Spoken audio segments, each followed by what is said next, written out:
جی अस्सलाम वालेकुम। मैं बिस्मा नौरीन और मैं यहाँ इस वक्त मौजूद हूँ सिंध हाई कोर्ट में। और ये जिस जगह में बैठी हुई हूँ नई बिल्डिंग है, ये सिंध हाई कोर्ट का हिस्सा नहीं है। ये नई बिल्डिंग है, लेकिन ये सिंध हाई कोर्ट के अहाते के अंदर ही बनाई गई है और इसी से मुंसलिक है, लेकिन हिस्सा नहीं है सिंध हाई कोर्ट का। अब इस बिल्डिंग की जब तामीरात शुरू हुई थी तो उस वक्त सिंध हाई कोर्ट के अकाउंट से 15 करोड़ रुपए का गबन किया गया था। अब इस बिल्डिंग की तामीरात में वैसे ही करप्शन है और इसके अलावा इंक्रोचमेंट है। ये बिल्डिंग रेवेन्यू की जगह है और फिर भी ये तामीर है, इसके ख़िलाफ़ मैंने केसेस भी दायर किए हैं। अच्छा, अब मैंने डायरेक्टर एंटी करप्शन को दी थी एक एप्लीकेशन कि आप मतलब इनका जो है ना सिंध हाई कोर्ट का ऑडिट रिपोर्ट हासिल करें ना, वो सामने लेके आएँ कि इनको करोड़ों रुपए का सिंध हाई कोर्ट को बजट मिलता है हर साल, सालाना बजट मिलता है, वो आखिर जा कहाँ रहा है। क्योंकि फ़ाइलें हम देते हैं जजेस की, और जो पार्टीज़ के नोटिस होते हैं वो भी हम करवाते हैं, पार्टीज़ को नोटिस भी हम भेजते हैं, पार्टीज़ को फ़ाइलें भी हम प्रोवाइड करते हैं। उसके अलावा जो नादरा का वेरिफ़िकेशन होता है, वो नादरा वेरिफ़िकेशन भी हम अपने पैसे देते हैं। 50 रुपए का एक वेरिफ़िकेशन होता है, यानी कि एक पटिशन हम फ़ाइल करने जाते हैं तो उसमें 3 से 4 एफ़िडेविट हमें देने पड़ते हैं। उसमें 4 यानी कि एक पटिशन फ़ाइल करने में सिर्फ 200 रुपए के एफ़िडेविट जमा होते हैं, उसके बाद टिकटिंग वगैरह सारा कुछ है। तो बहरहाल ये सारा जो सिंध हाई कोर्ट का मेन बजट है, अगर हम सिक्योरिटी पर्पज़ को हटाते हैं तो ये सारा जो हमारे पास मतलब वॉक थ्रू गेट है और ये सारा, तो वो सिक्योरिटी का अलग सिस्टम है। उसमें हम इसको शुमार नहीं कर सकते कि ये सिक्योरिटी सिस्टम के लिए जो है ना सिंध हाई कोर्ट को बजट दिया जाता है। अगर ये वॉक थ्रू गेट है, तो अगर स्पेशल वालों ने अपने यहाँ पे सिक्योरिटी के लिए बिठाए हैं बंदे, तो ये वॉक थ्रू गेट भी उन्होंने ही प्रोवाइड किए हैं सिक्योरिटी पर्पज़ पे, ना कि ये सिंध हाई कोर्ट की कोई अकाउंट से निकाल के जो है ये वॉक थ्रू गेट ख़रीदे गए हैं।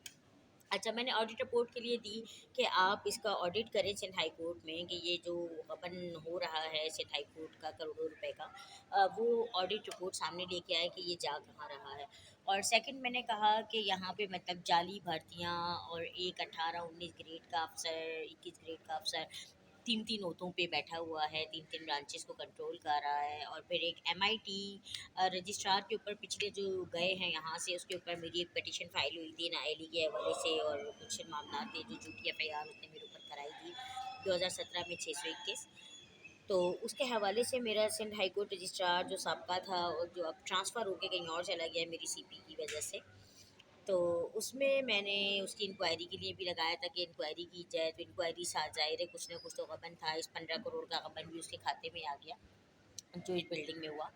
तो अकाउंट से, हाई कोर्ट के अकाउंट से निकाले गए थे 15 करोड़ इस बिल्डिंग की तामीरात के लिए, जबकि ये बिल्डिंग या तो Sindh high court bar association, आप देख सकते हैं सामने कि Sindh high court bar association का हिस्सा है। यहाँ पे पब्लिक कैफेटेरिया है सिंध हाई कोर्ट का, ये गजनफर कैफेटेरिया है, उसके अलावा यहाँ पे क्लिनिक है, और मतलब सिंध हाई कोर्ट की दूसरी ब्रांचेज़ हैं, सिंध हाई कोर्ट की दूसरी ब्रांचेज़ हैं जिसके इस्तेमाल में है सिंध हाई कोर्ट के ये।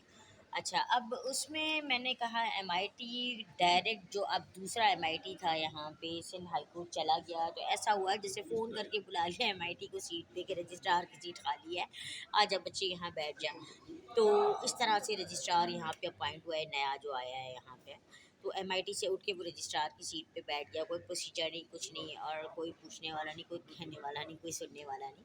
मैंने कहा इनकी तहकीकात की जाए कि एमआईटी से डायरेक्ट रजिस्ट्रार कैसे बन गया। और सेकंड, यहाँ पे एमआईटी जो मतलब इसका बजट है, ऑडिट रिपोर्ट उसकी हासिल करके सामने लेके आए कि यहाँ पे क्या हो रहा है, मतलब सालाना बजट कहाँ जा रहा है सिंध हाई कोर्ट का, जो करोड़ रुपए के मद में मिलता है इनको, वो आखिर यूटिलाइज़ कहाँ हो रहा है, जबकि तनख्वाहें अलग हैं, मराहत अलग हैं। और इसके अलावा जो बजट है, यानी करप्शन का फुल गढ़ है ये सिंध हाई कोर्ट। एक लॉ अबाइडिंग हम इसको कह सकते हैं कि ये लॉ अबाइडिंग इंस्टीट्यूशन है, और यहीं पे जब जो है ना कानून की, आइन की सरियन खिलाफ वर्जियाँ होती हैं, तो फिर मेरे ख़्याल से एक जो ज़मीन होती है ना, जब तक फसल उगाती है और जब तक आपको जो है ना अनाज मैसर करती है, आपका पेट भरती है, तब तक वो आपके लिए कारआमद है। जब ज़मीन जो बंजर हो जाए और वो कारामद नहीं रहती तो फिर उसको ऑडियो के दाम में फ़रोख्त कर देना चाहिए।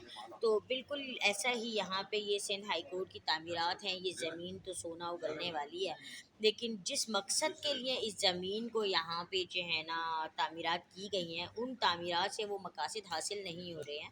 तो क्यों ना इनको फ़रोख्त कर दिया जाए कौड़ियों के दाम पे इस ज़मीन को, या फिर इसको डेमोलिश कर दिया जाए, क्योंकि इसके होने ना होने से हमारे मतलब कराची पे या पाकिस्तान पे या मुल्क पे किसी किस्म के असरात तो मुरतब नहीं होने हैं। लोग पहले ही हंगामे कर रहे हैं, पहले ही मतलब जो है ना नाइंसाफ़ियाँ हैं। तो वो फिर मुझे लगता है कि अगर ये अदालतें ना होंगी तो इनसे ज़्यादा इंसाफ बंदा खुद ही हासिल कर लेगा।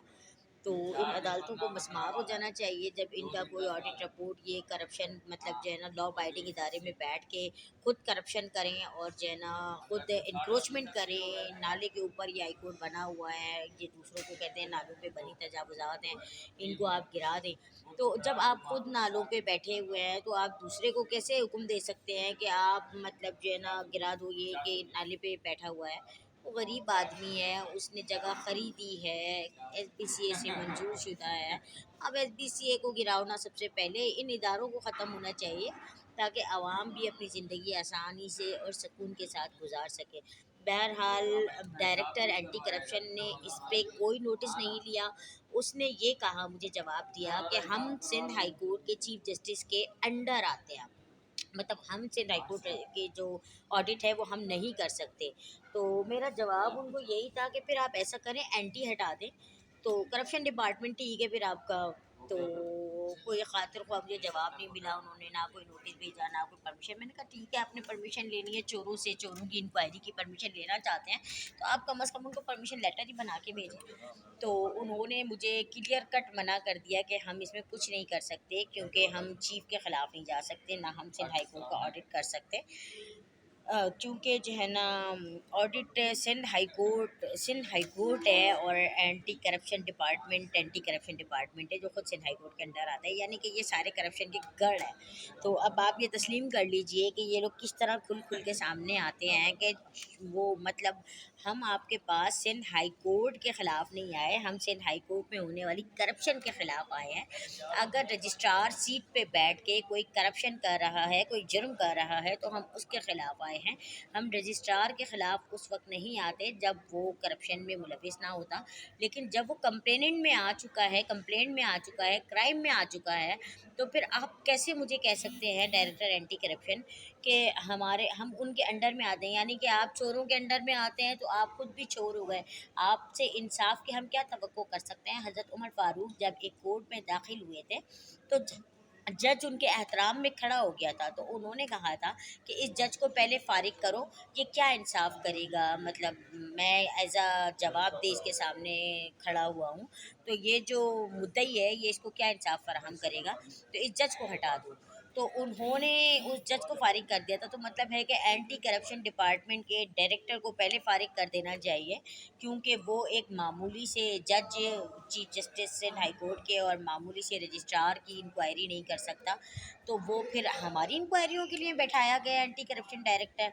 मतलब सरकारी महकमे में शामिल है सिंध हाई कोर्ट, कहते हैं फेडरल में आते हैं, ठीक है फेडरल में आते हैं, लेकिन नाम तो इसका सिंध हाई कोर्ट है ना, कराची की हदूद में है। तो क्या मतलब है इसकी, कोई ऑडिट या कोई करप्शन का गढ़ जो यहाँ बना हुआ है जो कुछ है, इसका कोई ज़िम्मेदार और कोई जवाबदेह नहीं है, और कोई इसकी इंक्वायरी और तहकीकात करने वाला नहीं है।